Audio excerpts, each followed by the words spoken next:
મિત્રો આ શોર્ટની અંદર આપણે સમાન ચુંબકીય ક્ષેત્રમાં જ્યારે ચુંબકીય ડાયપોલ મોમેન્ટ મૂકેલી હોય ત્યારે એની માટે અગત્યના કોન્સેપ્ટની ચર્ચા કરશું। સૌથી પહેલી વાત, સમાન ચુંબકીય ક્ષેત્રમાં જ્યારે ચુંબકીય ડાયપોલ મૂકવામાં આવે ત્યારે એના પર લાગતું પરિણામી ચુંબકીય બળ જે છે એ શૂન્ય હોય છે, પરંતુ એના પર ટો બરાબર mb sin થીટા જેટલું છે ટોર્ક લાગે છે, બરાબર। એટલે ટોર્કનું સૂત્ર જે છે એ ટો બરાબર mb sin થીટા જેટલું। એવી જ રીતે સમાન ચુંબકીય ક્ષેત્રમાં જ્યારે ચુંબકીય ડાયપોલ મૂકેલી હોય તો એની માટે સ્થિતિ ઉર્જાનું સૂત્ર થશે -mb cos થીટા, એટલે આ સ્થિતિ ઉર્જાનું સૂત્ર છે।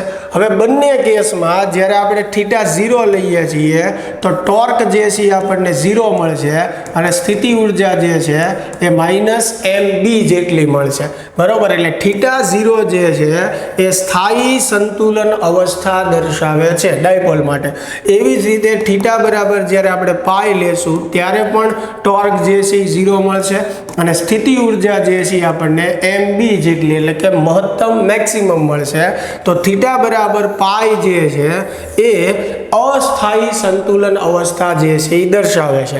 એટલે સ્થાયી અવસ્થામાં ડાયપોલની સ્થિતિ ઉર્જા ઋણ -mb જેટલી હોય છે, બરોબર છે, અને અસ્થાયી અવસ્થામાં ડાયપોલની સ્થિતિ ઉર્જા મહત્તમ અને જે +mb જેટલી હોય છે। ચાલો મિત્રો, આ કોન્સેપ્ટ ખાસ MCQ માં કામ લાગશે। મળીએ હવે નેક્સ્ટ શોર્ટમાં।